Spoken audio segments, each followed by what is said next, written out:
Hello there, ladies and gentlemen, and every non-binary pal out there.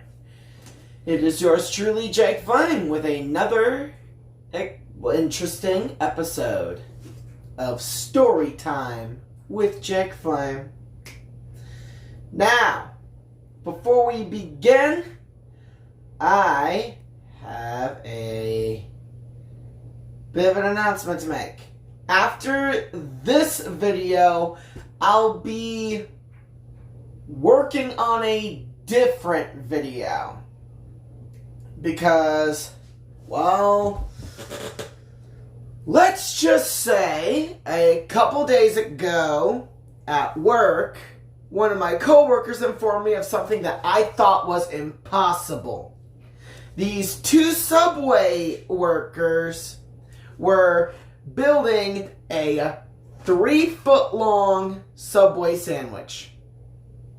Yes, you heard me absolutely right. A 3-foot-long Subway sandwich. Supposedly 3 feet long, 2 feet wide, $51.99, and could feed up to 30 people.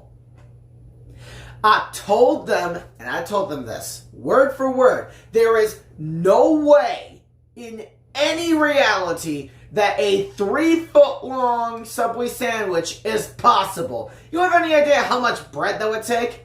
Not to mention, their Subway ovens that they use to toast up the bread for the sandwiches aren't even that big. So how would they possibly do that? But they were telling me they were certain they saw them making one. So I told them this. Okay, how about this? I will bet you that there is no way there is a 3-foot-long sub sandwich in that part of the restaurant. In fact, I even guaranteed it by saying that I would do another Bean Boozle Jellybean video. If y'all are new to my YouTube channel, then you should check out my channel and other videos, because the Bean Boozle Challenge was actually one of the very first videos I ever posted for you all to watch and enjoy. And is, so far, still the most viewed video, shockingly, after like 5 or 6 years. And still one of the most embarrassing moments of my YouTube life. Very much so. And now, if y'all should know, I don't make bets involving things that I know I'll lose in. And I was certain I was going to win this. That's why I was so confident in making the bet. Because I make bets involving stuff that I know I'm going to win in. And sure enough, I lost. I saw that they brought the sandwich out into the middle of the Subway area. Because we're in a grocery store. It's one of those stores that has a Subway shop built in next to it. So, yeah, that's how that was possible. The guy had to bring both of his arms out just to keep it from spilling. A full 3-foot-long thing. My eyes were just bogged out and my whole jaw dropped. I just couldn't believe my eyes. If you think I'm lying, look at this! Do you think, how can something like this even be possible? Dude!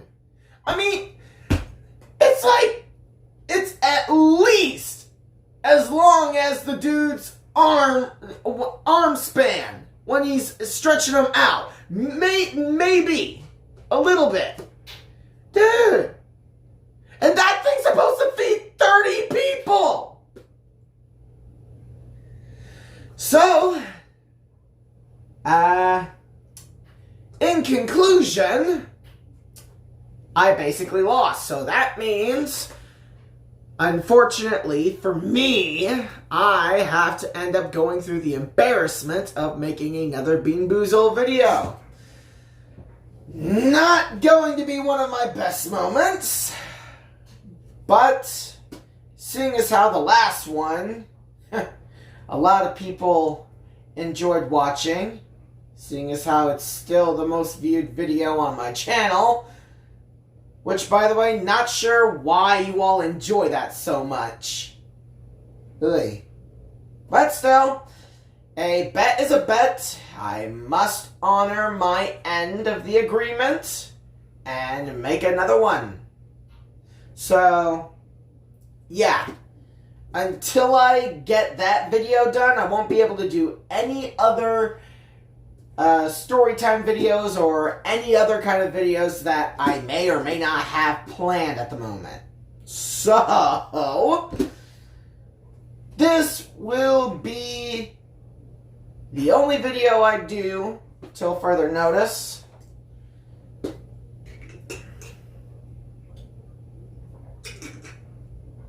So we might as well get this done and over with, eh?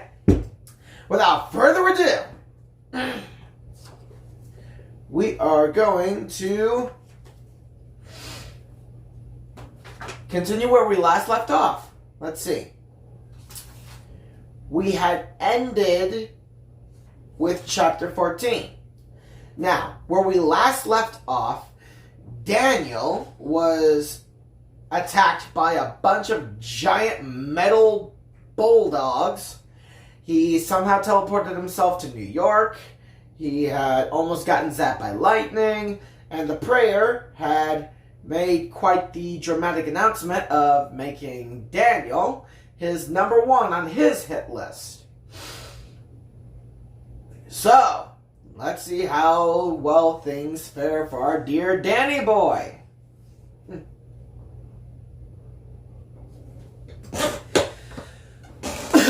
Chapter 15. All the residual static electricity zizzing through the New York night air after the lightning strike gave me another power surge. I could feel my nerves tingling, my senses sharpening. I hoped it was the final energy boost my body needed to make my transformation powers fully operational. Because I really needed to turn myself into something other than a human teenager. I didn't want to be a sitting duck. If the gangly alien known as the Prayer wanted to hunt an alien hunter, fine. Bring it on! But he was going to have to do some serious predator work before he could stick my taxidermied head on the wall of his twisted trophy room. As you might remember, the first time I escaped from number 1, back in Kansas, I turned myself into a tick. This time I decided to become a creature that could survive anything the overgrown grasshopper dished out, including lightning bolt or nuclear blast. An insect that can survive 3 months without food, 1 month without water. Whoa, really? Wow. Let's see then. I was actually glad none of my friends or family were there to see me do what I was about to do. Would have been even more embarrassing, because I was sinking to a new low. Literally. That's right. To lose myself in this crowd, I turned myself into one of New York City's most popular and most populous creatures. A Paraplaneta Americana, better known as the American cockroach. Wow, cockroach. Okay, guess we're doing that. At a length of 1.5 inches, I was the largest of the roaches you'll find in the Big Apple. My crispy shell was reddish brown with a yellow figure 8 birthmark up front. I had wings tucked over my tail, and a serious hankering for cheese, glue, flakes of dried skin, rodent corpses, and starchy book bindings. Okay, this is just getting really gross. I was also seriously disgusting. I quickly clamped all 6 of my spindly legs onto the pants cuff of a guy climbing aboard a crosstown bus. I let him carry me up the steps, but as soon as he sat down, I hopped off his pants, scampered down his socks, and scooted off his shoe right before he shook out his leg, feeling a creepy crawler. I scurried across the sticky bus floor and, fighting the cockroachian urge to lap up a gooey brown pool of coagulated Coca-Cola, scampered between two very sensible shoes. I hid in the dark shadows underneath a row of scooped-out plastic bus seats. I was safe. For the time being, anyway. It was hard, even for a skilled predator like the Prayer, to hunt prey he couldn't see, smell, or pick up on radar. I twitched my antennae out my compound eyes and zeroed in on an advertisement displayed above the windows on the far side of the bus. It was a poster for roach motels, those insect traps that use bait to lure cockroaches into a sticky-floored cardboard box. They squirm, starve, and eventually, after a couple months, die. Oh, so these things do die. Since New York City is a multicultural town, the slogan was written in Spanish. Las cucarachas entran, pero no salen. I didn't need to activate my universal translator to know what the ad said. Roaches check in, but they don't check out. I just prayed the same wouldn't be true for me. Let's see. Chapter 16.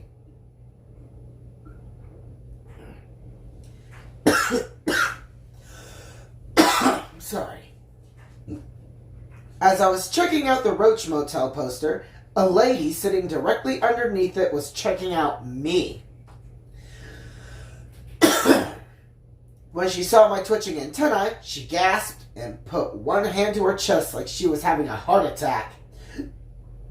Her other hand was pointing straight at me. "Cockroach!" she screamed. Actually, it was more like a shriek. "Cockroach!" Squirming frantically and totally freaking out, she grabbed hold of a pole and clambered up it so she could stand on her blue plastic seat. Talk about Tom and Jerry, huh? Apparently she didn't want her feet anywhere near the floor of the bus in case I crawled on her. Cockroach! My eye contact with the uptight, shrieking lady was broken when a man's size 13 shoe stomped down a few centimeters in front of my twitching bug face. The shock of the shoe quake sent my two cerci tingling. Cerci are the little hairs sticking out of a cockroach's butt that act like a motion detector. "Did you get him?" screeched the hyperventilating woman. "Yeah," said the macho man attached to the wingtip shoe. "I think so." "Thank you," gushed the woman. "Bless you." "No problem," said the guy, sounding like he thought he was a Sir Galahad rescuing a damsel in distress. I didn't want to break up their little mass transit moment, but I also didn't want to spend another second gagging on the cheesy fumes coming out of the guy's socks and shoes. Unfortunately, cockroaches smell with their antennae and their mouths. Ew. I was taking in a double dose of sweaty foot funk. So I scampered across the dotted toe of his wingtip. "Roach! Eee! Cucaracha!" Now everybody on the bus was aware of my presence. I scurried down the center aisle, dodging shoes, zigzagging around guillotine briefcases, barreling under swinging shopping bags, avoiding pointy-tipped umbrellas. These panicked people were using every weapon in their workday arsenal on me. I raced through the gauntlet and made it to the front of the bus. "Get out of here! Scram!" Now the bus driver was getting under the act. He was just trying to stomp on me with both of his heavy black work boots. I juked and jived and scuttled and scooted. The driver kept coming at me with both his feet. Feet that should have been busy on the gas braking pedals. I could feel the whole bus swerving as the driver concentrated on the floor instead of on the road. So I had no choice. I had to lose the disguise or the driver would stomp me to death 2 seconds before his bus drifted into a head-on collision and killed all the passengers. So I quickly transformed back into a teenage boy. The driver's eyes nearly popped out of his head. "Watch it!" I hollered. He gripped his steering wheel just in time, saw the other bus we were about to smack into, and slammed on the brakes.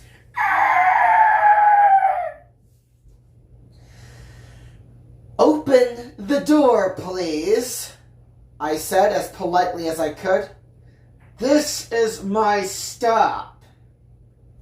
When I heard the whoosh thunk of the door swinging open behind me, I looked at the terrified passengers who had just witnessed a filthy cockroach turning into a normal kid. You're all safe, I said as reassuringly as I could, but I couldn't help shaking my head and adding, seriously, people, it was only a bug. Grow up!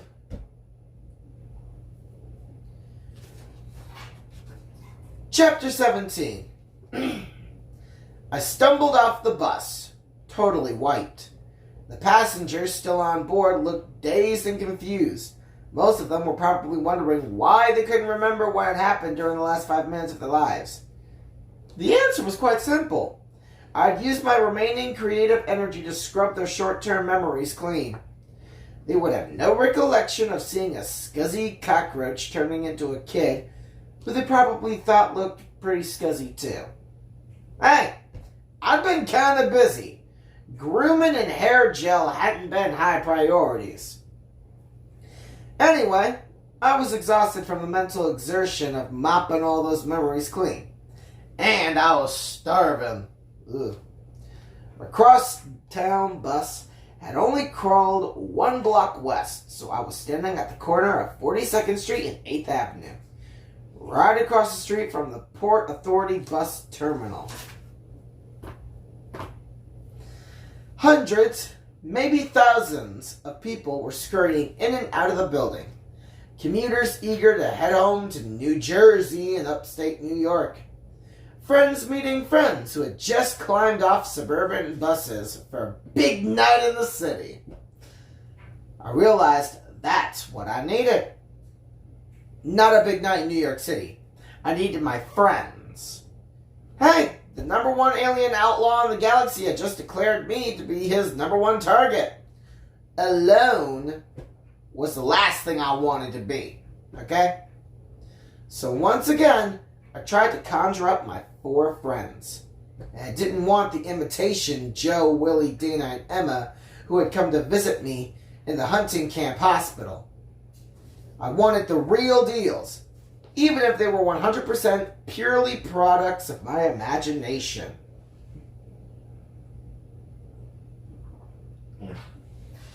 I stared at clusters of friends greeting each other with hugs or helping with suitcases across the street at the bus terminals. I remembered sharing simple moments like that with my friends, lending a hand, being happy to see each other, sharing that special bond you only ever share with your best buds. I totally grokked that warm, overwhelming sensation, let it wash over me, knowing that what some wise earthling said years ago was absolutely true. Friends are the family we choose for ourselves. Some pretty wise words, too. And then I heard a voice behind me. So, Daniel, where the heck is the original Ray's pizza? It was Joe. I mean, there have to be 5 bazillion pizza parlors in New York City. All of them called Original Ray's, or Original Famous Ray's, or Real Ray's. The real one was just called Ray's Pizza, said Emma. It was down in Little Italy on Prince Street. Was, said Dana. As in, it's not there anymore? Yeah, unfortunately, they closed. Bummer, said Willie. I could go for a slice of pepperoni. Pepperoni, groaned Emma, our resident vegan. Do you even know what they put in that stuff? Sure, said Joe. Peppers and chopped onions. Willie laughed. Emma sighed. Dana rolled her eyes. Me? I just grinned. My gang was back. Hey, you guys, I said. Let's do a picnic up in Central Park. Daniel, said Dana, in case you haven't noticed, it's late. Isn't Central Park dangerous after dark? Not if you have your friends to cover your back. And fortunately, I did.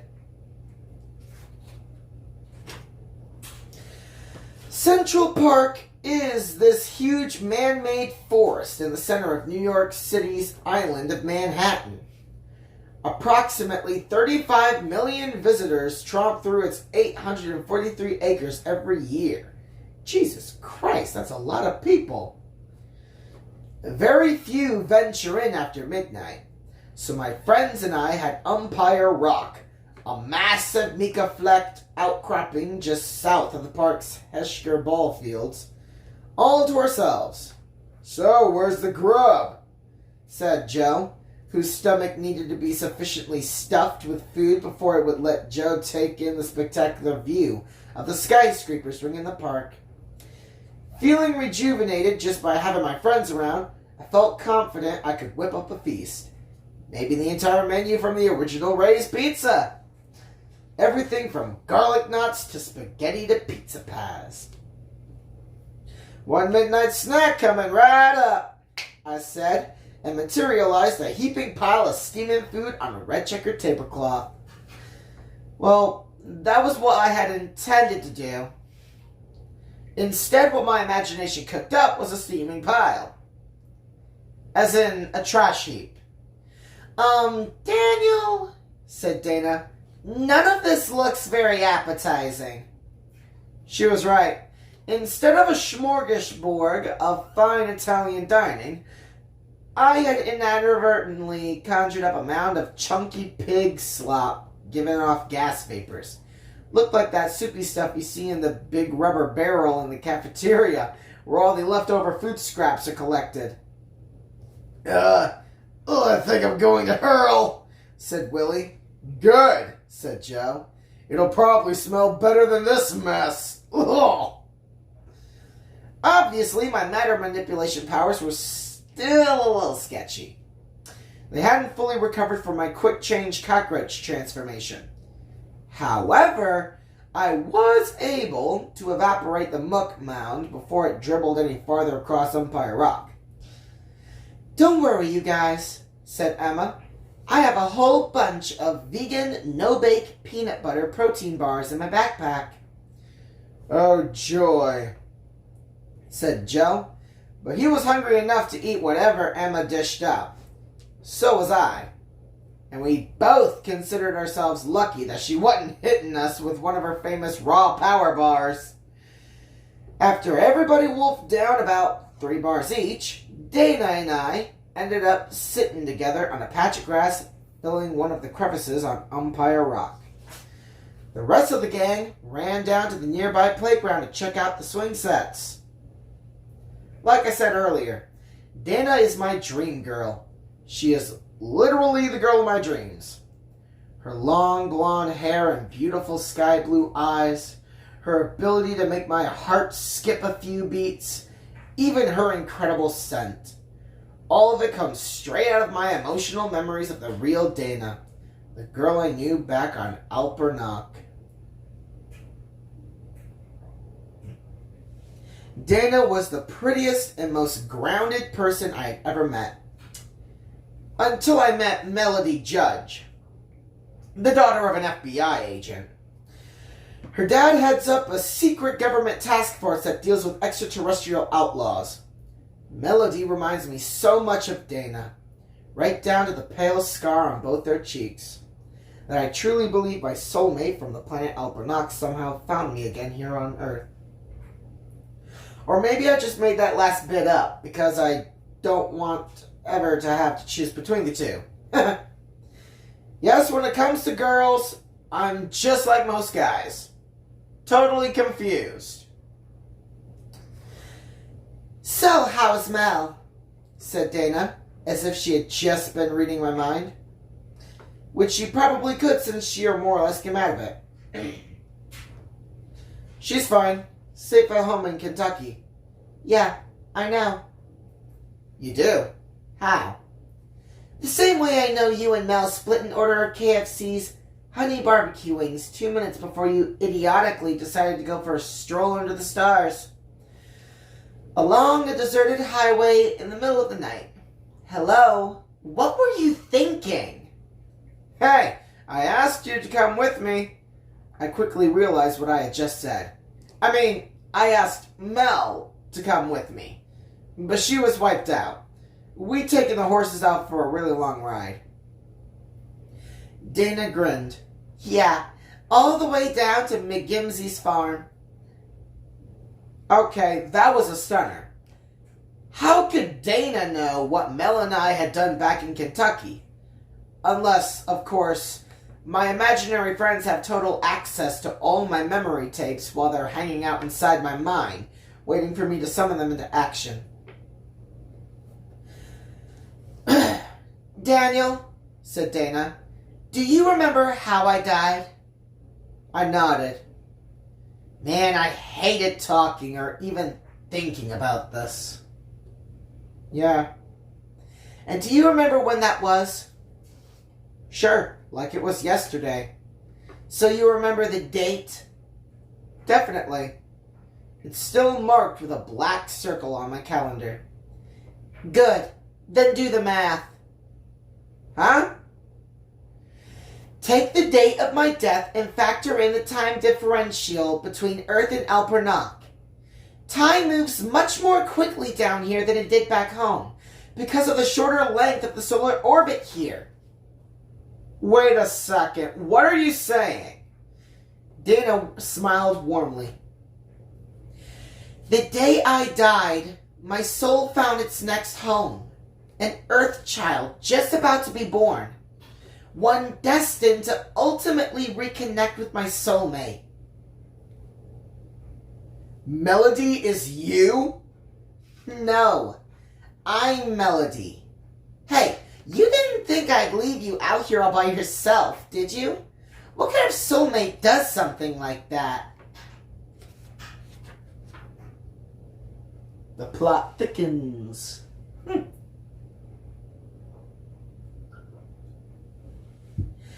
Chapter 19. At least I had one thing to feel good about. The whole Dana Mel me weirdness wasn't so weird anymore. Too bad Dana couldn't help me figure out an equally easy exit from any other jam. Taking down number one before he took me down. Mentally, I was kicking myself for not being better prepared to fulfill my primary mission on Earth as the alien hunter. Destroying number one for what he did to my family. For what he did to Mel's mom. That was something else Mel and I had in common. She also lost her mother to the prayer when the gangly beast went on his rampage back in Kansas. So I had to stop number one, no matter what seemingly invincible powers he possessed. I had to stop him before he wiped out every mother, father, and child on the planet. Starting, of course, with me. You're at the top of his list? Said Willie as we made our way out of Central Park. Joe had used GPS unit in his high-tech wristwatch. Trust me, it does a ton more than tell time. To track down a nearby branch of famous Original Ray's Pizza on Columbus Avenue that was open till 3 a.m. Oh, wow. The vegan protein power bars had only kept his stomach happy for maybe 15 minutes.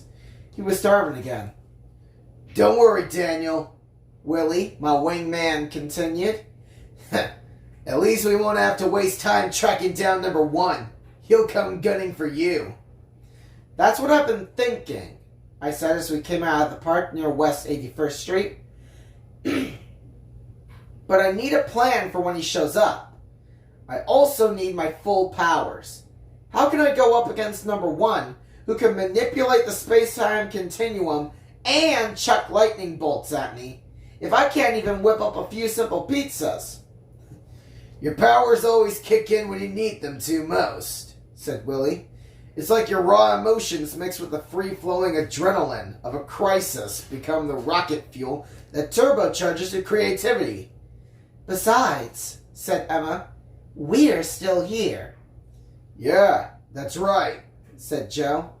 You didn't turn us into steaming piles of puke like you did with those pizzas. He didn't? Joked Dana, sniffing the air near Joe's neck. Oh, right, that's just your natural body odor. I shook my head and smiled. My friends were fun to hang with.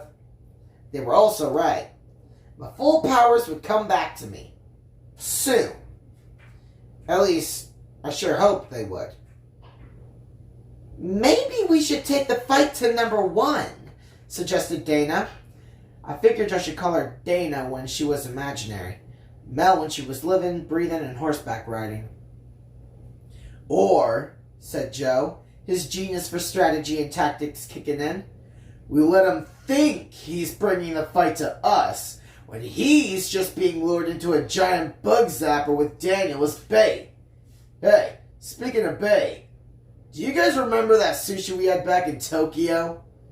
I thought you wanted pizza, said Dana. Sushi would be... Joe did not finish that sentence. In fact, nobody said anything for about 10 seconds. We all stood frozen on the sidewalk, gawking at a huge glowing sphere suspended in midair and surrounded by 8 orbiting planets. Earth's entire solar system was only 100 feet away, captured inside a glass box 7 stories tall.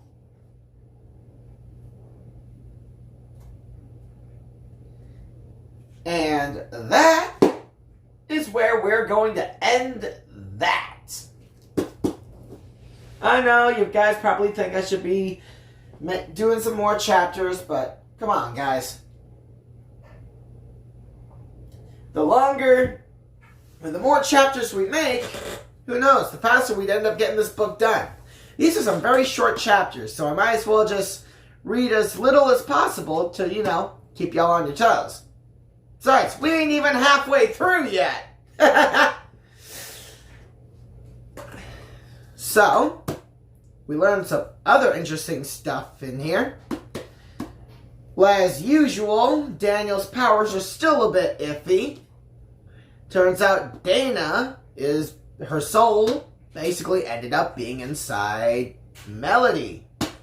So that's crazy. Not sure I'll be able to wrap my head around it. But, hey, at least Danny's now got his powers back up and running to where he can manifest his friends. So he can better come up with a plan to take down Prayer. So, like I said earlier at the beginning of the video, this is the last Storytime with Jake Flame video I will make, at least until I get the Bean Boozle video finished up and uploaded. So, other than that, we hope you enjoyed listening to our video. If you guys are interested in the story and how it ends, y'all can go ahead and check out the book at your local library or a bookstore if you don't want to wait for me to finish it. And for those of you who just stumbled upon my videos, if you enjoyed what you heard, hit that subscribe button and make sure to whack that bell icon so that, you can be aware of every other video that I upload, including the Bean Boozle thing. Yeah. I know I'm repeating myself when I say that, but that's just to make sure I remember I have to do it. Well, anyways, thank you all for watching, and this has been Jake Flame, signing off. Y'all enjoy your night, or day, depending on when you found this video.